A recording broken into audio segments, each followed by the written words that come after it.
வணக்கம் சிவா 1440 நேயர்களே.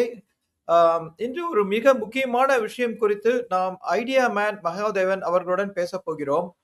சமீபத்தில் இசையமைப்பாளர் சந்தோஷ் நாராயணன் அவர்கள் வெளியிட்ட கருத்து தமிழ் சமூக அரசியல் வட்டங்களில் பெரிய தாக்கத்தை ஏற்படுத்தியுள்ளது. அவர் கூறியதன் சாரம் என்னவென்றால், போதைப்பொருள் கலாச்சாரம் தமிழ்நாட்டில் ஆபத்தான அளவுக்கு ஊடுருவி விட்டது. குறிப்பாக இளைஞர்களிடையே வன்முறை, மனிதநேயமற்ற தாக்குதல்கள், ரீல் கலாச்சாரம் என்று செய்யப்படும் குற்றங்கள், இவை எல்லாவற்றுக்கும் பின்னணியில் போதைப் பொருள் முக்கிய தூண்டுதல் என்று கூறியுள்ளார். அதை பற்றி நம்முடன் விவாதம் செய்ய ஐடியா மேன் மகாதேவன் இணைந்திருக்கிறார். அவரை முதலில் வரவேற்கிறேன். வணக்கம் சார். வணக்கம் சார்.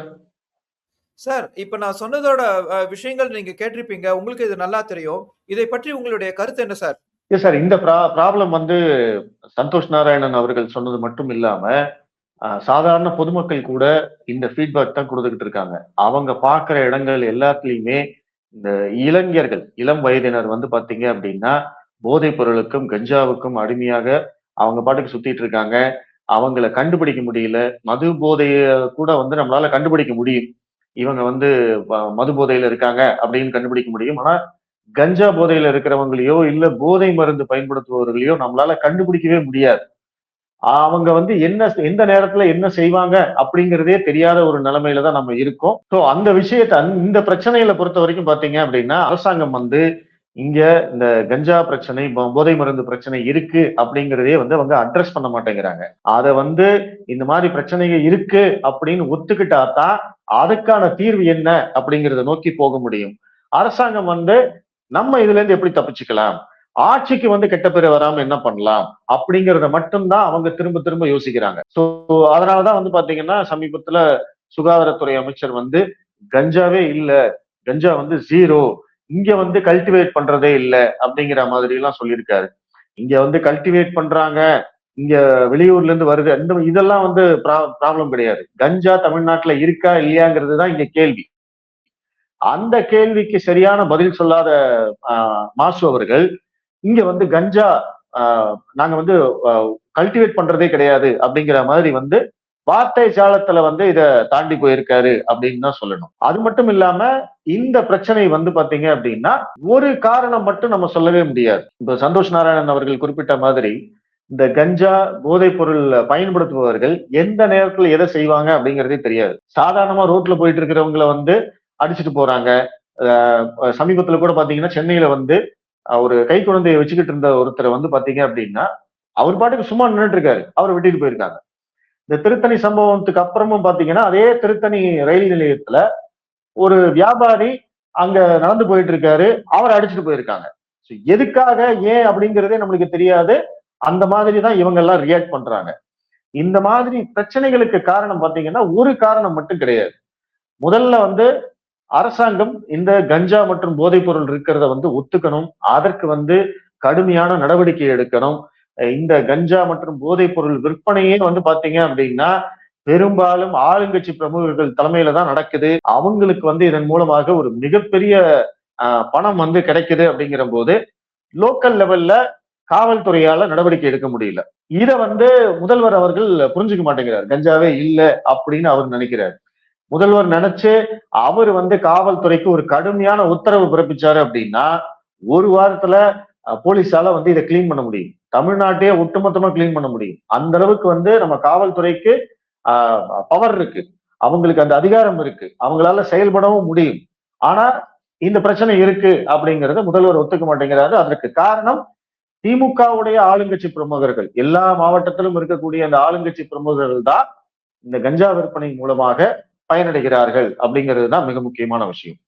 இரண்டாவது, இந்த திருத்தணி சம்பவம் பொறுத்த வரைக்கும் பாத்தீங்க அப்படின்னா வட மாநில தொழிலாளர்கள், அதாவது மைக்ரண்ட் லேபர்ஸ், அவங்க மேல தொடர்ச்சியாக இந்த மாதிரி தாக்குதல் நடக்குது அப்படிங்கிறதுக்கு அதுவும் பாத்தீங்க அப்படின்னா இந்த திமுக மற்றும் நாம் தமிழர் கட்சி தொடர்ச்சியாக கடந்த சில ஆண்டுகளாக செய்த இந்த வடக்கு தெற்கு பிரச்சாரம்.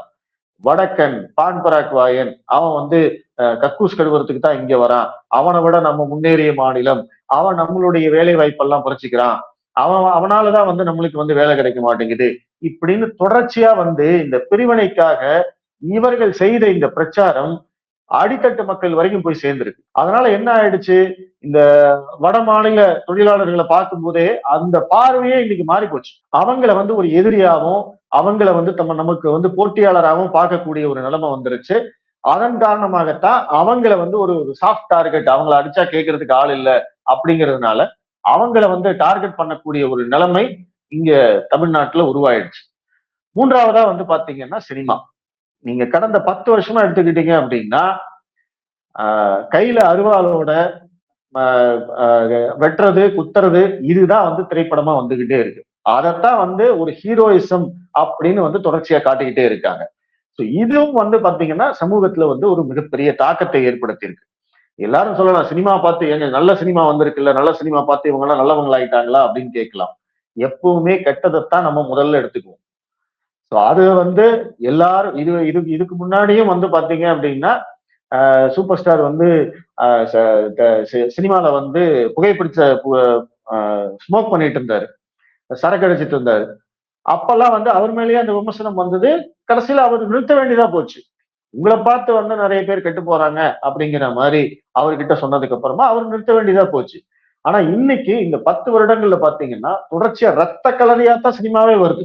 அதைத்தான் வந்து அவங்க மிகப்பெரிய ஒரு கெத்து, இதுதான் வந்து ஹீரோயிசம், நம்மளும் வந்து கையில கத்தி எடுக்கணும், எல்லாரும் நம்மளை பார்த்து பயப்படணும் அப்படிங்கிற அந்த மனநிலை தான் இன்னைக்கு அந்த பசங்க கிட்ட இருக்கு, இளைஞர்கள் கிட்ட இருக்கு. இது வந்து நம்ம மேலோட்டமா பார்க்கணும். இது ஒரு விஷயம் வெளியில வந்ததுனால நம்மளுக்கு தெரியுது. நீங்க இன்ஸ்டாகிராம்ல பாத்தீங்க அப்படின்னா ஊருக்கு ஊரு இது மாதிரி ஒரு குரூப் இருக்கு. அவங்களுடைய வேலையே வந்து பாத்தீங்கன்னா கையில ஆயுதங்களோட ரீல்ஸ் போடுறது, இந்த மாதிரி கானா பாட்டுக்கோ இல்ல மற்ற இந்த சாதிய பாடல்களுக்கோ அதுக்கு வந்து இவங்க எல்லாம் வந்து ரீல்ஸ் போடுறதுதான் இது ஒரு மிகப்பெரிய பிரச்சனையா பண்ணிக்கிட்டு இருக்காங்க. அதற்கு வந்து பாத்தீங்கன்னா மிகப்பெரிய வரவேற்பு கிடைக்குது. அது இன்னும் அதிர்ச்சியான விஷயம். சமூகத்துல அவங்க போடுற ரீல்ஸ் எல்லாம் வந்து பாத்தீங்கன்னா ஒரு 10K 20K வந்து பயங்கரமா வியூஸ் போகுது, ட்ரெண்டிங் ஆகுது, வைரல் ஆகுது. இது எல்லாமே வந்து அரசாங்கம் கட்டுப்படுத்த வேண்டிய இடத்துல இருக்காங்க. ஏன்னா இதனுடைய விளைவுதான் இந்த சம்பவங்கள்.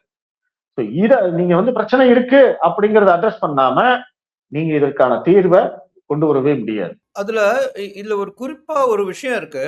இது வந்து ஒரு இன வெறியர்கள் அப்படின்னு அவங்கள எடுத்துக்கிட்டு இத குறித்து சமூகத்துல சில பேர் வந்து ரொம்ப பெருமையா பேசுறாங்க, இப்படி எல்லாம் நடக்கிறத அப்படின்னு சொல்ற சந்தோஷ் நாராயணன் அவர் வந்து ஒரு குறிப்பிட்ட சமூகத்தை சேர்ந்தவர் அப்படிங்கிற முறையில அவருக்கே ஒரு எதிர்ப்பு வருது. இதெல்லாம் வந்து ஒரு இன பாகுபாடுகளோ இன பிரிவு ஏற்படுறதுக்கான ஒரு விஷயமா நீங்க பாக்குறீங்களா? சார் அதுதான் வந்து மறைமுக டார்கெட். நீங்க இவங்க வந்து வடக்கன் தெற்கன் ஆரியர் திராவிட இந்த பிரச்சனை வந்து பாத்தீங்கன்னா பாஜக மேல வந்ததுக்கு அப்புறமா இந்த பிரிவினை அந்த எண்ணங்களை வந்து இங்க தொடர்ச்சியா வேகமா விதைச்சிட்டு இருக்காங்க. நம்ம வேற அவங்க வேற, அவங்க தமிழர்கள் வந்து தமிழர்களுக்குன்னு தனித்தன்மை இருக்கு, நம்மளோட பண்டிகை வேற, அவங்க வேற, அவங்க நம்மளை வந்து தமிழகத்தை வஞ்சிக்கிறது, இந்த மாதிரியான பிரச்சாரங்கள் அனைத்துமே வந்து பாத்தீங்க அப்படின்னா நேரடியாகவோ மறைமுகமாகவோ மக்கள் மத்தியில ஒரு தாக்கத்தை ஏற்படுத்துது. அவங்களுடைய எண்ணங்களை வந்து மாறுது. அவங்க வந்து வட மாநில பிரதமரை பார்க்கிற பார்வையோ இல்ல வந்து வட மாநில அரசியல்வாதிகளை பார்க்கிற பார்வையோ இல்ல வட மாநில மக்களை பார்க்கிற பார்வையோ இல்ல மொழி ஹிந்தியை வந்து பார்க்கிற பார்வையோ இது எல்லாமே பாத்தீங்க அப்படின்னா தொடர்ச்சியா இவங்க வந்து அந்த விஷத்தை விதைச்சுக்கிட்டே இருக்காங்க. அந்த பிரிவினை எண்ணம் இதனுடைய அல்டிமேட் டார்கெட் என்ன அப்படின்னா பிரிவினை தான். அதை யாரும் மறுக்க முடியாது. இவங்களுடைய நோக்கமே அதுதான். ஏன்னா பாஜக அந்த பக்கம் என்ன சொல்றாங்க, நம்ம வந்து ஒரே நாடு ஒரே இந்தியா அப்படின்னு சொல்றாங்க. அதற்கு கவுண்டர் பிரச்சாரம் தான் இவங்க பண்றது. நம்ம ஒரே நாடு இல்ல, அவங்க வேற நம்ம வேற அப்படிங்கிற அந்த கவுண்டர் பிரச்சாரம் தான் இவங்க இன்னைக்கு பண்ணிக்கிட்டு இருக்காங்க. அதனுடைய விளைவுதான் இது. சந்தோஷ் நாராயணன் வந்து இன்னைக்கு ஓப்பனா சொல்றாரு அப்படிங்கிற போது ஏன் வந்து திமுக அவரை டார்கெட் பண்றாங்க அப்படின்னா சந்தோஷ் நாராயணன் அப்படிங்கிற அவருடைய குரல் வந்து பாத்தீங்கன்னா ஒரு சினிமா ஃபீல்ட்ல இருந்து ஒரு முதல் குரலா வந்திருக்கு. திமுகவை எதிர்த்து திமுக அரசாங்கத்தை அவர் டைரக்டா வந்து அரசாங்கத்தை விமர்சிக்கல அப்படின்னாலுமே இது வந்து ஒரு முதல் குரலா வந்திருக்கு. அப்ப அந்த முதல் குரல் வரும்போதே அதை எப்படியாவது நசுக்கணும் அப்படிங்கிறது தான் எங்களுடைய எண்ணம். ஏன்னா சந்தோஷ் நாராயணன் பேசினது எப்படி வந்து எல்லா மக்களுக்கும் போய் சேருது, அது வந்து ஒரு பிளாஷ் நியூஸ் ஆகுது, அது வந்து ஒரு வைரல் ஆகுது, அது வந்து ஒரு டிஸ்கஷன் பாயிண்ட் ஆகுது அப்படிங்கிற போது அவரை பார்த்து இன்னும் 4 பேர் பேச ஆரம்பிச்சாங்க அப்படின்னா அது வந்து ஆட்சிக்கு சிக்கல். அப்போ முதல்ல பேசுற ஆளையே முடிச்சு கட்டணும். அவரை டார்கெட் பண்ணணும். அவரை டார்கெட் பண்றதுக்கு ஈஸியான வழி இங்க இருக்கக்கூடியது வந்து பாத்தீங்கன்னா, அவரை வந்து சாதி ரீதியா அடையாளப்படுத்துவது, அவரை சங்கின்னு சொல்றது, அவரை வந்து பாஜக பி டீம் அந்த மாதிரி வந்து சொல்றது. இதத்தான் வந்து இவங்க திரும்பவும் பண்றாங்க. ஏன்னா அதிமுக ஆட்சியில இருந்த போது பாத்தீங்க அப்படின்னா, இந்த சினிமா கலைஞர்கள் அத்தனை பேருமே அதிமுக ஆட்சிக்கு எதிராக பேசினாங்க. அன்னைக்கு அவங்க பின்னாடி எல்லாம் திமுக இருந்தது. சோ அப்போ சினிமா கலைஞர்கள் பேசினா என்ன ஆகும் அப்படிங்கிறது திமுகவுக்கு தெரியும். அப்போ தனக்கு எதிராக இந்த கலைஞர்கள் யாரும் பேசக்கூடாது அப்படிங்கிறது தான் சந்தோஷ் நாராயணனுடைய வாயை அடைக்கிறதுக்கு இவங்க எடுக்கக்கூடிய முயற்சிகள். சந்தோஷ் நாராயணன் இன்னைக்கு டார்கெட் பண்ணுவதன் மூலமாக யாராவது வேற யாராவது வந்து இதே மாதிரி பேசுனீங்க அப்படின்னா உங்களுக்கும் அதுதான் நிலைமை. சந்தோஷ்க்கு இன்னைக்கு என்ன நிலைமையோ அதுதான் உங்களுக்கும் நடக்கும் அப்படிங்கிற ஒரு மறைமுக எச்சரிக்கையை தான் இன்னைக்கு திமுக இணைய உடன்பிறப்புகள் அவங்க கொடுத்துட்டு இருக்காங்க. சார், அதே சமயத்துல சந்தோஷ் நாராயணன் வந்து ஒரு அரசியல்வாதி இல்ல. அவர் எந்த கட்சியிலயும் தன்னை வந்து இணைச்சுண்டு பேசல. அவர் அரசியல் கோணத்துல இருந்து பேசல.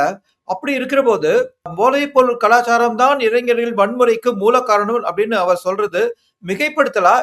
இல்லாட்டி அவர் அரசியல் பேச தயங்கி இந்த மாதிரி அது போதைப் பொருள் மேலதான் அது ப்ராப்ளம் அப்படின்னு சொல்றாரா? அரசியல் வந்து இன்னைக்கு வெளிப்படையா யாரும் பேச முடியாது சார். திமுக அரசாங்கத்தை அவங்களால விமர்சிக்க முடியாது. அது அவங்களுக்கும் தெரியும். அவங்களுக்கும் ஒரு பயம் இருக்கு. ஏன்னா இப்போ சந்தோஷ்லாம் பொறுத்த வரைக்கும் பாத்தீங்கன்னா ஆல்ரெடி வந்து அவருக்கு சரியான வாய்ப்புகள் கிடைக்கிறது இல்லை அப்படிங்கிற ஒரு அரசியல் அந்த பக்கம் தனியா போயிட்டு இருக்கு. அது நம்மளுக்கு இப்போ தேவையில்லாத விஷயம். ஆனா இந்த இடத்துல பொறுத்த வரைக்கும் பாத்தீங்க அப்படின்னா போதைப் பொருள் நடமாட்டத்தை கட்டுப்படுத்த வேண்டியது யார்? அரசாங்கம் தான் கட்டுப்படுத்த முடியும். இவ முதல்வரோ இல்ல மற்றவர்களோ சொல்ற மாதிரி வந்து போதைப் பொருள் பழக்கத்தை வந்து மாணவர்கள் கைவிட வேண்டும், யாரும் வந்து போதைப் பொருள் பக்கத்துல போகாதீங்க அப்படின்னு பிரச்சாரம் பண்ணி எல்லாம் வந்து இதை தடுத்து நிறுத்த முடியாது. நீங்க சப்ளைய கட் பண்ணீங்க அப்படின்னா ஆட்டோமேட்டிக்கா அவனுக்கு வந்து கிடைக்காது, அவன் திருந்திடுவான். நீங்க சப்ளைய கட் பண்றதுக்கு வந்து உங்களுக்கு வழி இல்லை அப்படிங்கிற போது அதற்கு மிக முக்கியமான காரணம் முழுமுதற் குற்றச்சாட்டு முழுமுதற் பொறுப்பு யாருக்கு அப்படின்னா அரசாங்கத்துக்கு தான்.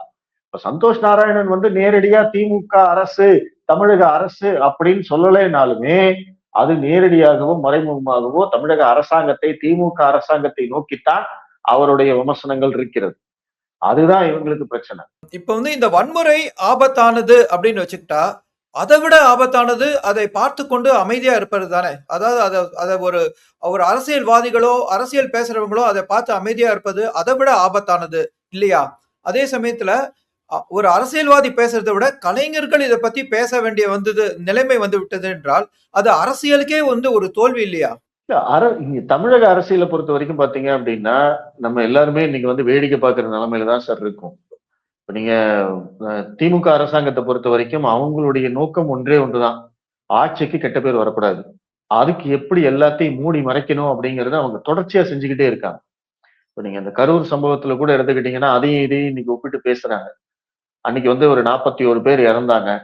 ஒரே நாள்ல ஒரே நைட்ல வந்து பாத்தீங்கன்னா எல்லா போஸ்ட்மார்ட்டமும் செஞ்சு அவங்க எல்லாத்துக்கும் வந்து பாடி எல்லாம் கொடுத்து எல்லாத்தையும் வந்து மேக்கப் பண்ணிட்டாங்க.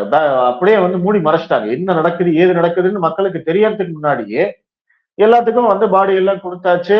அதை பத்தின நியூஸ் கவரேஜ் எதுவும் இல்லை. அவங்களுக்கு பாடி கொடுத்தது அவங்க போய் வந்து அவங்களுடைய வீடுகளுக்கு போயிட்டு வந்து நிவாரணம் கொடுத்து அந்த மாதிரி எல்லாம் எந்த நியூஸுமே கிடையாது. சோ ஒட்டுமொத்தமாக வந்து அவங்க சைடுல எந்த தப்புமே இல்லை அப்படிங்கிற அந்த விஷயத்த மட்டும்தான் அரசாங்கம் பார்க்குது. திமுக அரசாங்கத்தை பொறுத்த வரைக்கும் தவறை தடுத்து நிறுத்துறதுக்கு பதிலா ஒரு தவறு நடந்ததுக்கு அப்புறமா அதுல இருந்து நம்ம எப்படி தப்பிச்சுக்கலாம் அப்படிங்கிறத மட்டும்தான் இவங்க வந்து பாக்குறாங்க. அதே விஷயம்தான் இந்த திருத்தணி சம்பவத்திலயும் நடந்திருக்கு. அந்த சூரஜ் வந்து அவ்வளவு வெட்டுப்பட்டதை நம்ம எல்லாருமே பார்த்தோம். ஆனா ஒரே நாள்ல வந்து அந்த பையன் வந்து எனக்கு ட்ரீட்மெண்ட் வேண்டாம் அப்படின்னு சொல்லி அவன் கிளம்பி போனதா வந்து இவங்க சொல்றாங்க.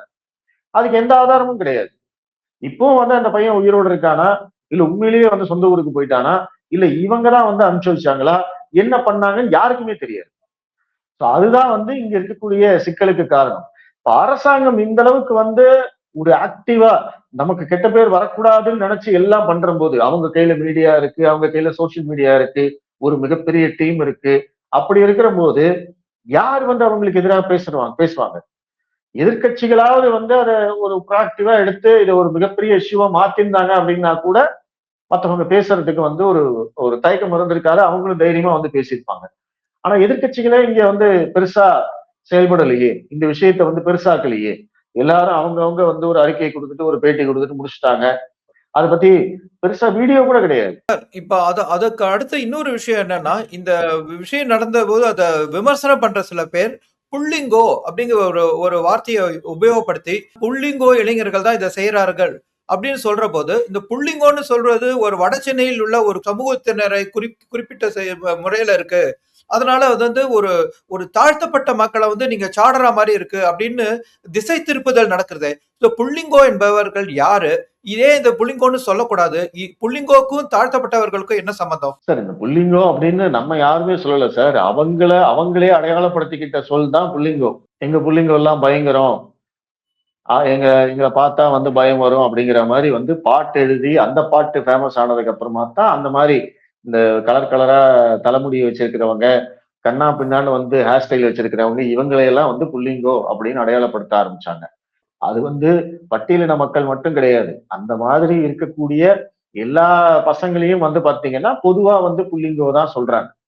ஆனா அவங்க வந்து அதிகபட்சம் இப்போ நீங்க வந்து அரசு பள்ளியில படிக்கக்கூடிய மாணவர்கள், ஆ பெரும்பாலும் வந்து பார்த்தீங்க அப்படின்னா, பட்டியலினத்தை சேர்ந்தவர்கள் தான். தலித் மாணவர்கள் தான் வந்து அதிகமா படிக்கிறாங்க. நீங்க வந்து பிரைவேட் ஸ்கூல்ல படிக்கிற எந்த ஸ்டூடெண்ட்டும் இந்த மாரி தலையில வந்து கலர் அடிச்சுக்கிட்டோ, இல்ல வந்து வித்தியாசமான ஹேர் ஸ்டைல்லயோ நீங்க ஸ்கூலுக்கு போ முடியாது. அங்க வந்து ஸ்கூல்லயே வந்து கண்டிப்பாங்க உடனடியா அவன் வந்து ஹேர் கட் பண்ணியே ஆகணும். இந்த மாரி பிரச்சனைகள் விஷயங்கள் இருக்கு. ஆனா அதுவே அரசு பள்ளியில இந்த மாரி ஒரு ஸ்டூடெண்ட் வந்தான் அப்படின்னா, அவன வந்து அரசு பள்ளி ஆசிரியர் வந்து அவன தட்டி கேட்கவே முடியாது. அதுதான் இன்னைக்கு இருக்கக்கூடிய நிலைமை. ஏன்னா அரசு பள்ளி ஆசிரியர் தட்டி கேட்டாரு அப்படின்னா, அவரு இந்த பசங்களுக்கு ஆதரவாக ஒரு அரசியல் கட்சிகள் வருது. இல்ல லோக்கல்ல இருக்கக்கூடிய கும்பல் வராங்க. இல்ல அந்த பையனே வந்து பாத்தீங்கன்னா, ஆசிரியரை வந்து அடிக்கக்கூடிய நிலைமை இருக்கு. ஆசிரியரை வெட்டக்கூடிய நிலைமை இருக்கு. அ மீறி ஏதாவது பண்ணாங்க அப்படின்னா, ஆசிரியர் மேலேயே வந்து வழக்கு போடக்கூடிய ஒரு வாய்ப்புகள் இருக்கு. அப்ப இன்னைக்கு அரசு பள்ளி ஆசிரியர்கள்லாம் என்ன பண்றாங்க? எனக்கு எதுக்குப்பா வம்பு? நீ என்னத்தையோ பண்ணிட்டு போ. வந்தா வா, வராட்டி போ. இல்ல படிக்கிறியா? படி. இல்லன்னா விட்டுரு. அப்படிங்கிற நிலைமைக்கு தான் இருக்காங்க உங்களுக்கு வந்து. அதனால இந்த புல்லிங்கோ அப்படின்னு சொல்றது வந்து நம்ம வச்ச பேர் கிடையாது. அவங்கள கூப்பிடுறதுக்காக அவங்களே வச்சுக்கிட்ட பேரு. அவங்கள அடையாளப்படுத்திக்கிறதுக்காக வச்சுக்கிட்ட பேரு. அப்படி சொல்றதுனால வந்து அது ஒரு குறிப்பிட்ட சாதியை வந்து சுட்டிக்காட்டுகிறது அப்படிங்கிறதெல்லாம் வந்து நம்ம ஏற்கவே முடியாது. அவங்களே சொன்ன விஷயத்த தான் நம்ம வந்து இன்னைக்கு சொல்லிக்கிட்டு இருக்கோம். பட் அது உண்மையும் கூட. அந்த மாதிரி பசங்க தான் இன்னைக்கு வந்து ஒரு சமுதாயத்துல வந்து ஒரு மிகப்பெரிய அச்சத்தை ஏற்படுத்திக்கிட்டு இருக்காங்க அப்படிங்கிறது உண்மையும் கூட. நீங்க அந்த பிரச்சனைய பாருங்க. எப்படி அவங்கள வந்து வெளியில கொண்டு வரலாம்? போதை கலாச்சாரத்துல இருந்து எப்படி வெளியில கொண்டு வரலாம்? அவங்கள வந்து ஒழுக்கம் நிறைந்த ஒரு மாணவனாக, ஒரு இளைஞனாக எப்படி மாத்தலாம்? அப்படிங்கிறத பத்தி நீங்க பேசுங்க. அத விட்டுட்டு பேசுறவங்க வாயில விமர்சனம் செய்யறவங்க வாயை அடைக்கக் கூடாது அப்படிங்கிறது தான் என்னுடைய கருத்து. இப்ப போதைப்பொருள், இளைஞர் வன்முறை, சமூக ஊடக வெறி இது 3யும் ஒரே நேரத்தில் எதிர்கொள்ள அரசாங்கத்துக்கு ஏதாவது ஒரு ரோட் மேப் இருக்கா? உங்களுடைய பார்வையில அத எப்படி எதிர்கொள்ளணும்? போதைப்பொருள் கலாச்சாரத்துக்கு வந்து அரசாங்கம் ஒரு உறுதியான நடவடிக்கை எடுக்கணும். முதல்வர் நினைச்சா இன்னைக்கும் செய்ய முடியும். அவர் வந்து உறுதியா யாரா இருந்தாலும் சரி, கஞ்சாவோ, போதை மருந்தோ எந்த ஒரு பெர்சன்டேஜ் கூட வந்து தமிழ்நாட்டுக்குள்ள வரக்கூடாது. தமிழ்நாட்டுல இருக்கவே கூடாது அப்படின்னு சொல்லி டிஜிபிய கூப்பிட்டு ஒரு மீட்டிங் போட்டு அவர் உத்தரவு போட்டாரு அப்படின்னா, அடுத்த 48 ஹவர்ஸ்ல வந்து அத்தனை பேரையும் புடிச்சு உள்ள போட்டுருவாங்க. அத்தனை ஸ்வீப் நடக்கும். இப்போ நீங்க உதாரணத்துக்கு எடுத்துக்கிட்டீங்க அப்படின்னா, கள்ளச்சாராய சாவு நடந்தது. விஷச்சாராய சாவு நடந்தது. கள்ளக்குறிச்சியில. அது முடிஞ்ச உடனே முதல்வர் வந்து மீட்டிங் போட்டு உடனே வந்து அவங்க ஒரு ஆபரேஷன் பண்ணாங்க. கிட்டத்தட்ட 2,50,000 லிட்டர் சாராயத்த கண்டுபிடிச்சு அழிச்சாங்க. அப்ப அப்படின்னா என்ன அர்த்தம்? 2,50,000 லிட்டரும் என்ன அந்த சாவு விழுந்த உடனேவா காய்ச்சுனாங்க? இல்ல. தமிழ்நாட்டுல எப்பவுமே இருக்கக்கூடிய விஷயம். ஆனா இப்படி ஒரு சம்பவம் நடந்த உடனே முதல்வர் ஒரு ஆர்டர் போடுறாரு. உடனடியா காவல்துறை செயல்படுது. நைட்டோட நைட்டா வந்து அதை எல்லாத்தையுமே அழிச்சாங்க. இப்ப அதே மாதிரி வந்து இதற்கும் காவல்துறையால் வந்து நடவடிக்கை எடுக்க முடியும். காவல்துறையால் செயல்பட முடியும். அது வந்து முழுக்க முழுக்க அரசாங்கம் கையில தான் இருக்கு. முதல்வர் ஸ்டாலின் நினைச்சா இது இம்மீடியட்டா பண்ண முடியும். 2வதா நீங்க சொன்ன விஷயம் என்ன சார்? இளைஞர் வன்முறை. வன்முறை கலாச்சாரம் பொறுத்த வரைக்கும் பாத்தீங்க அப்படின்னா, அதுவும் வந்து காவல்துறை தொடர்ச்சியா வந்து ரோந்து பண்ணணும். அவங்க வந்து இந்த வாகன பரிசோதனை எல்லாம் பண்ணணும்.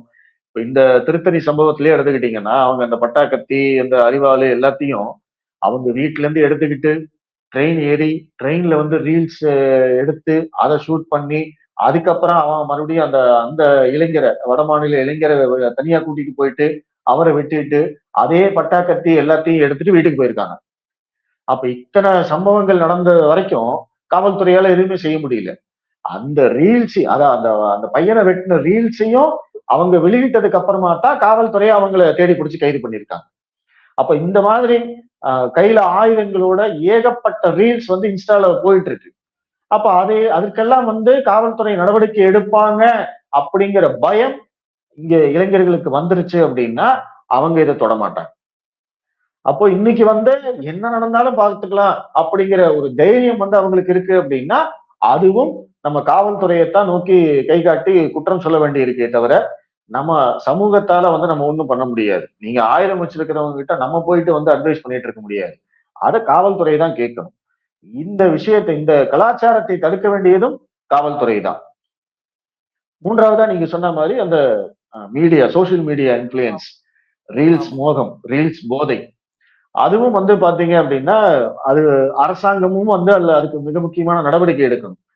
ஆ இப்ப நம்ம நார்மலா வந்து ஒரு ஃபோட்டோவோ இல்ல வந்து Facebookலயோ, இல்ல Twitterலயோ, Xலயோ ஏதாவது பதிவு போட்டோம் அப்டின்னா, கம்யூனிட்டி ஸ்டாண்டர்ட்ன்னு நம்மளுடைய போஸ்ட்லாம் தூக்கிடுறாங்க. YouTubeலயோ ஏதாவது போட்டோம்னா.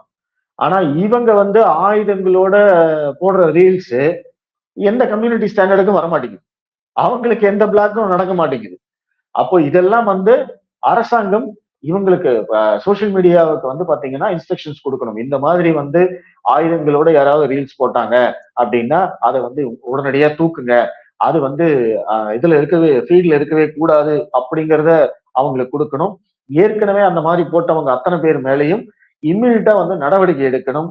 அவங்களை எல்லாம் வந்து ஒரு சீர்திருத்த பள்ளிக்கு அனுப்புறதுக்கோ, இல்ல அவங்களுக்கெல்லாம் வந்து இந்த சோசியல் ஒர்க் இப்போ நீதிமன்றத்துல அந்த மாதிரி எல்லாம் நிறைய கொடுப்பாங்க.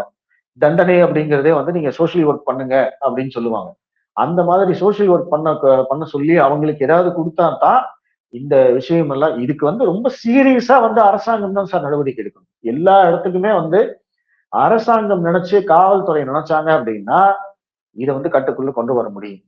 அவங்க நினைக்கணும். இவ்வளவு நேரம் உங்களுடைய அருமையான கருத்துக்களை எங்களுடன் பதிவிட்டதற்கு மிக்க நன்றி. நேயர்களே, மிக்க நன்றி. வணக்கம்.